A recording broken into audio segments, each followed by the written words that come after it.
जीवन मेरे हिसाब से 80 साल का होता है और 80 साल में इंसान जब जन्म लेता है तो मुझे लगता है कि लगभग 4 या 5 भाई-बहन हो सकते हैं या भाई-बहन ही हो सकते हैं।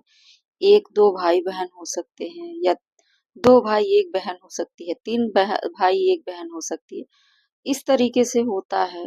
भाई-बहनों की जो संख्या होती है 4-5 उससे ज़्यादा हो सकते हैं, इस चीज़ के लिए आप लोग काउंट कर सकते हैं।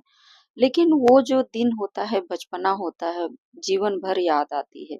जो बचपन में बिताए हुए दिन होते हैं, भाई-बहन के झगड़े होते हैं, माँ-बाप का मारना-पीटना होता है, किसी चीज़ को बिगाड़ करके भी उसको बनाना होता है। कोई बिगड़ जाता है इस तरीके से कि उस पे मार होती थी। भाई-बहन एक-दूसरे की चुगली कर देते थे अपने माता-पिता से। वो सब सारी चीज़ें इतनी याद आती है बचपन की कि इंसान कभी वो भूल ही नहीं सकता।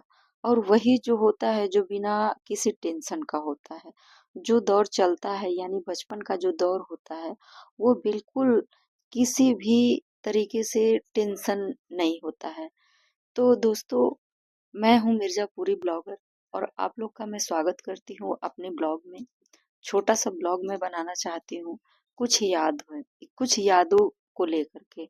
और जो यादों को लेकर के जो मैं वीडियो बना रही हूँ उनमें बहुत सारे लोगों के पास आप लोग देखे होंगे जिनके भाई बहन होंगे, उनसे शादी विवाह के बाद कोई रिश्ता भी नहीं होगा।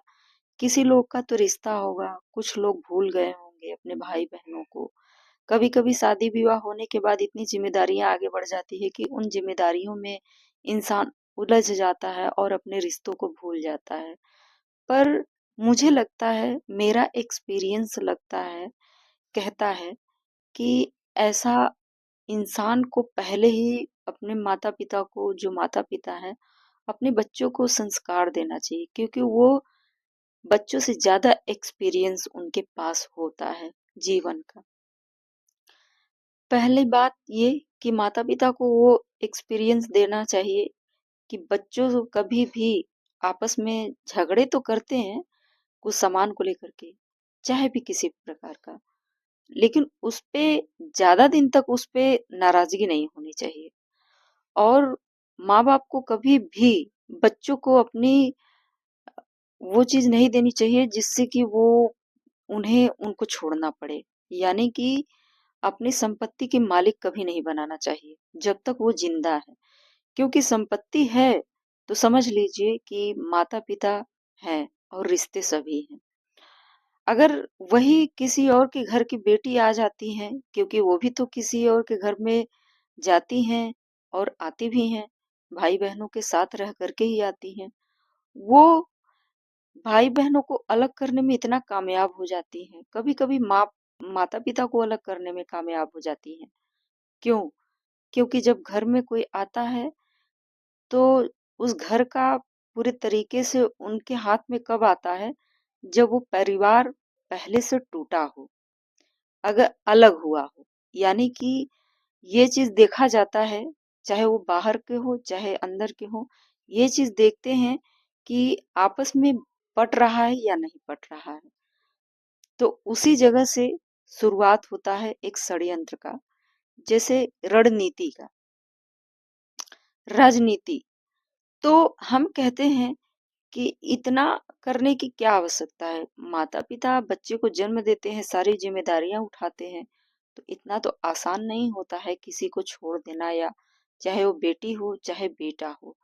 ना माँ बाप को छोड़ना चाहिए बच्चों को, और ना ही बच्चों को माँ बाप को, और ना ही अपने बहनों को, और ना ही बहनों को अपने भाइयों को छोड़ना चाहिए। लेकिन यहाँ पर कुछ चीजों को लेकर के इतना मतभेद हो जाता है आपस में, भाई बहन के एक दूसरे को मतलब देखना पसंद नहीं करते। खुद ही अपनी ही गलती रहेगी, लेकिन गलती दूसरे पर ठहराएंगे। सामने वालों की नहीं, गलती है उसकी, उसी की गलती है। ऐसा नहीं होता है। दोनों हाथ से ताली बजते हैं और कोई भी एक हाथ से ताली नहीं बजा सकता। ये ट्रिक आप लोगों ने, ये कहावत आप लोगों ने सुनी होगी, और ये सही भी बात है कि ताली एक हाथ से कभी नहीं बजती। आप सोच लीजिए कि एक बर्तन है, बर्तन का जो ढेर है, रखा हुआ है, अगर आप एक बर्तन निकालने जाएँगे, तो सभी बर्तन एक दूसरे से टकराएँगे और आवाज़ होगा। तो हम कहते हैं कि अगर उसमें एक बर्तन होता, तो कभी नहीं टकराता। तो बर्तन है, तो टकराना ज़रूरी है, लेकिन उसको सेट करने का काम मालिक का है, बड़ों का है। जिस कि बर्तन टकराए ना और आसानी से किसी को डिस्टरबेंस भी ना हो और वो निकल जाए बर्तन।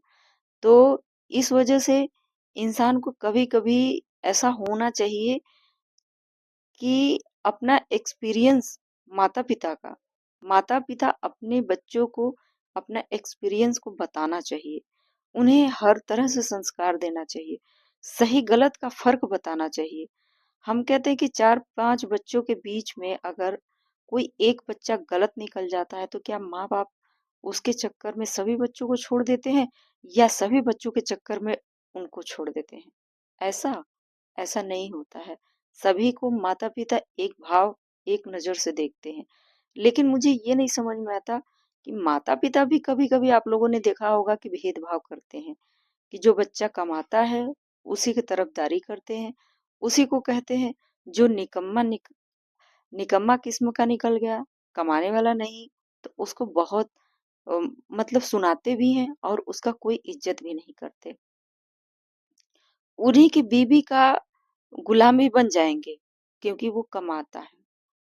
लेकिन ऐसा बिल्कुल भी नहीं होना चाहिए, क्योंकि आप बड़े हैं, आपके आगे उन बच्चों की कोई अहमियत नहीं है। ये अहमियत वाली बात मैंने गलत कर दी, लेकिन उनकी कोई औकात नहीं है आपके सामने। लेकिन ये माता-पिता को वाक़ई में समझना चाहिए, हर जगह समझना चाहिए। कभी-कभी ऐसा हो जाता है कि माता-पिता अपने बच्चों के अपने बच्चों के आगे झुक जाते हैं। वो इसलिए कि हमारा बच्चा है। झुकना क्यों पड़ता है? आपने ऐसे गलत संस्कार दिए हैं कि झुकना पड़ता है। लेकिन ऐसा नहीं होना चाहिए। हर बात बच्चे को बतानी चाहिए। उन्हें बचपन से ही सिखाना चाहिए कि नहीं ये गलत है, वो चीज़ गलत है। अगर बच्चा गलत कर रहा है, तो बच्चे को उसको पनिश करना चाहिए, ताकि वो दोबारा गलती ना करे और वो अच्छे संस्कार में पले। कम से कम गलत सही का फ़र्क समझे, किसी को तकलीफ ना दे सके, किसी को बुरा ना कह सके, बुराई ना कर सके, अपने आप को समझ सके, दूसरे को समझ सके, इंसानियत आ जाए। लेकिन ऐसा नहीं होता है। कुछ लोग अपने अहंकार में भूल जाते हैं। लेकिन ज़िंदगी में यही है कि अगर आप बच्चे को समझाएँगे बचपन से, तो वो आगे बढ़ते जाएँगे और बढ़ने के बाद, पढ़ाई करने के बाद उनके पास बुद्धि आएगी, उनके पास इंसानियत होगी, अपने माँ-बाप, भाई-बहन का सबका कद्र करेंगे। लेकिन यही चीज़ है कि जब बचपन में होते हैं, तो सब कुछ छोड़ देते हैं कि चलो ठीक है, सब कुछ सही है। बड़ा हो जाएगा तो सीख जाएगा। बड़े होने के बाद कोई बच्चा सीख नहीं पाता है, क्योंकि बड़े होने के बाद उनकी बुद्धि बुद्धि का विकास इस तरीके से होता है कि 18 साल नहीं बीतता है, लगभग 14 साल के ही बच्चे दिमाग में उनके उल्टी-सीधी हरकतें चलने लगती है। क्यों? क्योंकि उनका बुद्धि का विकास बहुत तेज़ी से होता है। तो इस चीज़ को हर किसी को समझना चाहिए। तो दोस्तों हमारा ये वीडियो कैसा लगा मुझे कमेंट करके बताइएगा ज़रूर और हमारे मिर्ज़ापुरी ब्लॉग को आप लोग ज़रूर सब्सक्राइब करें चैनल को और वीडियो को लाइक करें और जितना हो सके शेयर करें और मिलते हैं नेक्स्ट वीडियो में।